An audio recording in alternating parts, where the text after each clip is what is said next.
السلام علیکم ورحمۃ اللہ وبرکاتہ۔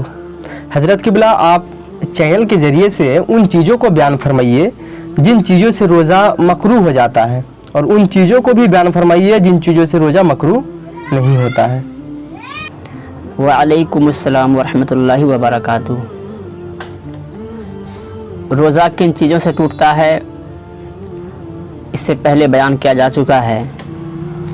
ابھی میں روزہ میں کیا چیزیں مکروہ ہیں، کن چیزوں سے روزہ مکروہ ہو جاتا ہے وہ بیان کر رہا ہوں۔ افراد اسے سماعت کریں اور دوسروں تک بھی پہنچائیں اسے، تاکہ زیادہ سے زیادہ لوگ اسے معلوم کر سکیں۔ روزہ کی حالت میں جھوٹ بولنا، غیبت کرنا، چغلی کرنا، گالی دینا، بیہودہ بات کہنا،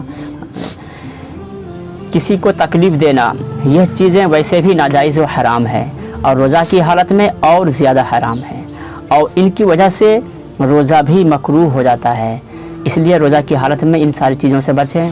اسی طریقے سے ابھی کے دور میں موبائل وغیرہ کا زیادہ استعمال کرتے ہیں، اس میں لوگ فلم گانے وغیرہ سنتے ہیں، یا اور بھی غلط چیزیں، برائی کی چیزیں دیکھتے رہتے ہیں، موبائل وغیرہ میں سنتے ہیں، دیکھتے ہیں۔ ان چیزوں سے بھی روزہ مکروہ ہو جاتا ہے۔ روزہ دار کو بلا عذر کسی چیز کا چکھنا یا چبانا مکروہ ہے۔ چکھنے کے لیے عذر یہ ہے کہ مثلاً شوہر یا آقا بد مزاج ہے، نمک کم و بیش ہوگا تو اس کی ناراضگی کا باعث ہوگا، تو اس وجہ سے چکھنے میں حرج نہیں۔ چبانے کے لیے یہ عذر ہے کہ اتنا چھوٹا بچہ ہے کہ روٹی نہیں کھا سکتا، اور کوئی نرم غذا بھی نہیں ہے جو اسے کھلائی جائے، اور نہ ہی کوئی اس جگہ پہ ایسا شخص ہے جو کہ روزے کی حالت میں نہ ہو اور وہ اسے چبا کر دے دے، تو بچہ کو کھلانے کے لیے روٹی وغیرہ چبانا مکروہ نہیں ہے، اسے چبا کر اس بچے کے منہ میں دیا جا سکتا ہے۔ چکھنے کی معنی یہ ہے کہ کوئی بھی چیز ہو تو اس کو آپ منہ پر رکھیں اور اس کا مزہ صرف چکھ لیں آپ، اور اس کے بعد اس کو پھینک دیں آپ۔ اگر آپ چکھنے میں کچھ کھا لیتے ہیں تو چکھنا تو چھوڑیے، آپ کا روزہ ہی ٹوٹ جاتا ہے، اور اس صورت میں آپ پر روزہ ٹوٹ جانے کے ساتھ ساتھ اس کی قضا اور کفارہ بھی آپ پر لازم ہو جاتا ہے۔ اس لیے چکھنے کا معنی یہ نہیں ہے کہ کھا لیا جائے، بلکہ منہ پر رکھ کے اسے صرف چکھ لیا جائے اور پھر اس کو پھینک دیا جائے۔ اور کوئی چیز خریدی اور اس کا چکھنا ضروری ہے کہ نہ چکھے گا تو نقصان ہوگا، تو چکھنے میں حرج نہیں ہے، اس کو چکھا جا سکتا ہے۔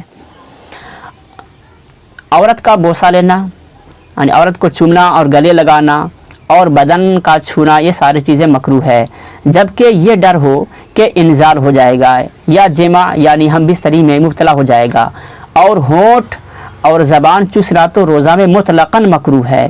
یوں ہی مباشرت فاحشہ بھی مکروہ ہے۔ گلاب یا مشک وغیرہ سونگھنا، داڑھی موچھ میں تیل لگانا اور سرما لگانا مکروہ نہیں، مگر جب کہ زینت کے لیے سرما لگایا یا اس لیے تیل لگایا کہ داڑھی بڑھ جائے، حالانکہ ایک مٹھی داڑھی تو یہ دونوں باتیں بغیر روزہ کے بھی مکروہ ہیں، اور روزہ میں تو بدرجہ اولا مکروہ ہے۔ روزہ دار کے لیے کلی کرنے اور ناک میں پانی چڑھانے میں مبالغہ کرنا مکروہ ہے۔ کلی میں مبالغہ کرنے کے یہ معنی ہے کہ بھر منہ پانی لے۔ وضو اور غسل کے علاوہ ٹھنڈ پہنچانے کی غرض سے کلی کرنا یا ناک میں پانی چڑھانا یا ٹھنڈ کے لیے نہانا، بلکہ بدن پر بھیگا کپڑا لپیٹنا مکروہ نہیں۔